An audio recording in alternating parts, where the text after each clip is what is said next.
Meu amigo e minha amiga eleitoralista, de volta aos julgados comentados do TSE. Isso porque a gente sabe que os órgãos, os tribunais superiores, fazem um recesso no início do ano, então a gente está de volta agora para comentar os julgados do TSE.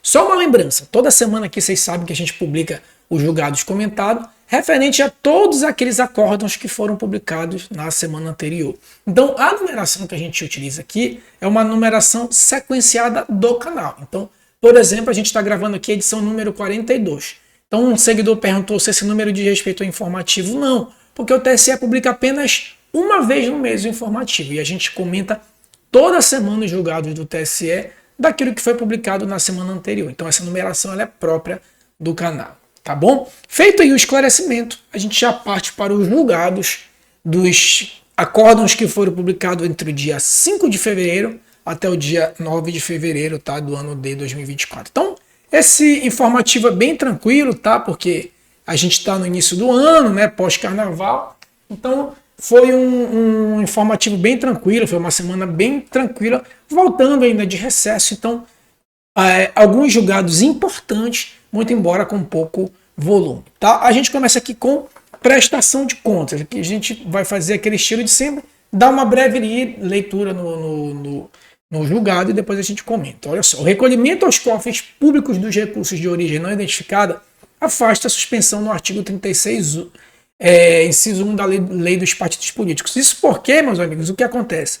O partido que receber dinheiro de origem não identificada, ou seja, entrou um valor lá na conta do partido e o partido não esclareceu qual é a origem desse recurso, o partido fica sem os fundos partidários. Então, a consequência disso é a suspensão do fundo partidário.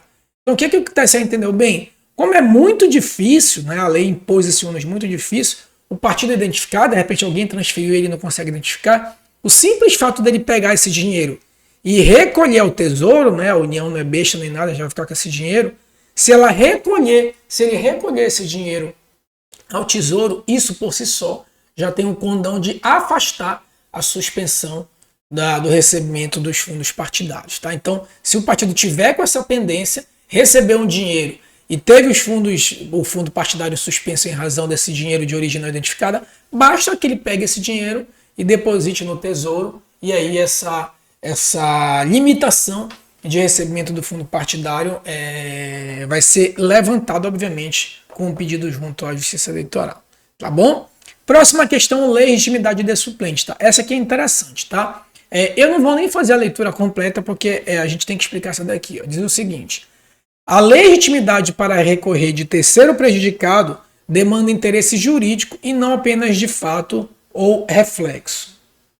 O que foi que aconteceu nesse caso aqui? Bem, os candidatos, né, suplentes de outro partido, que foi uma ação, que interpuseram uma ação de abuso de poder político / econômico em razão de fraude à cota de gênero, e os candidatos suplentes que eventualmente iriam se beneficiar da cassação aí dos candidatos eleitos, esses candidatos recorreram de uma AIME, que foi julgada improcedente, recorreram sob o fundamento de que seriam terceiros interessados, né? Já que, eventualmente, com a retotalização, eles poderiam assumir o cargo de vereador. O que o TSE disse?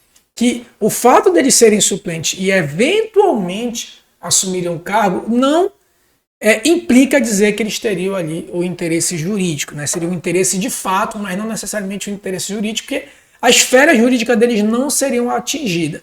Eles poderiam indiretamente ser beneficiado com essa retotalização, e isso só iria saber depois da retotalização. Então, por isso que o TSE disse que não seriam terceiros interessados os suplentes, né, que seriam beneficiados com a vaga. Tá importante aqui, sobretudo considerando que a gente vê o TSE com forte tendência em endurecer a jurisprudência em relação à cota de gênero. Então, essa legitimidade dos suplentes, ela não existe, porque eles têm apenas uma expectativa de direito, tá? Próximo ainda dentro aqui da prática, né, a gente fala muito de prática também nesses informativos, a fungibilidade recursal, tá?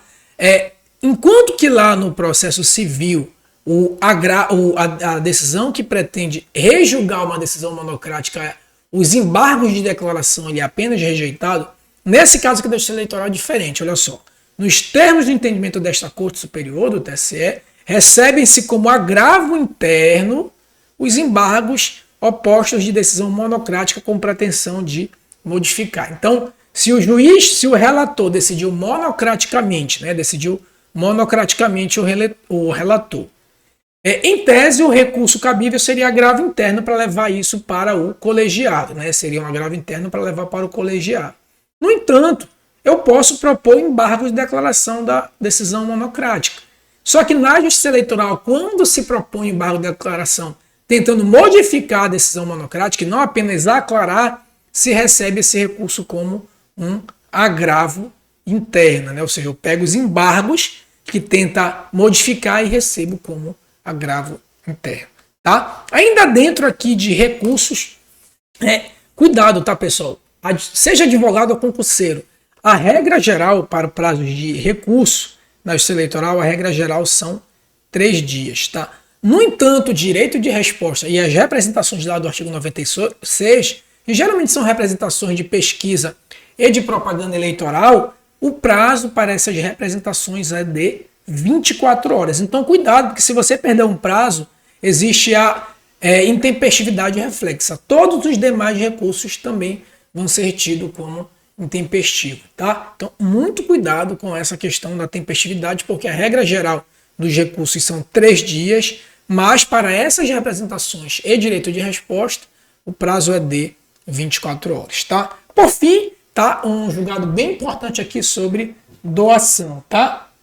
Esse julgado aqui sobre doação ele é bem importante porque ele fala, em tese aqui, a gente teve o que aconteceu? Tinha uma sociedade de advogados, uma sociedade aqui de advogados, e essa sociedade transferiu um dinheiro para um advogado candidato. Então, em tese, a gente teria uma doação aqui de pessoa jurídica, o que é ilícito, No entanto, olha o que o TSE diz, que a transferência financeira de sociedade de advogado para a campanha eleitoral do respectivo sócio se amolda à utilização de recursos próprios na campanha.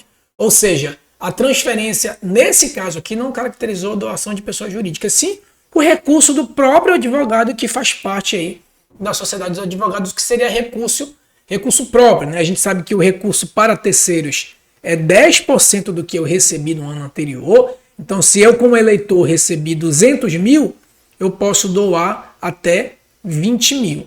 Tá? Agora, se eu sou o candidato, chamado autodoação ou doação de recursos próprios para a própria campanha, esses 10% não é do que eu recebi no ano anterior, e sim 10% do limite para aquele cargo que eu pretendo concorrer. Então, por exemplo, eu quero concorrer para vereador, o limite de gasto para aquele cargo eu só posso gastar na minha campanha no máximo 700 mil reais. Então, eu posso doar para a minha própria campanha 70 mil reais. Tá? Então, 10% da utilização de recursos próprios, o que a gente brinca que seria uma autodoação, seria 10% do limite do cargo.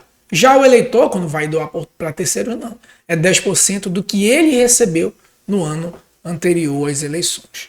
Tá bom, meus amigos? Esses foram aí os julgados da semana anterior. Não se esquece de curtir, comentar e compartilhar. Isso é muito importante para que o canal continue crescendo, eu continue tendo esse incentivo de trazer para você aqui prática e teoria de direito eleitoral, tá? Se quiser se aprofundar em direito eleitoral, principalmente em prática ou concurso, vou deixar 2 links aqui na descrição, é só acessar e se aprofundar em direito eleitoral, tá bom? Forte abraço e até a próxima.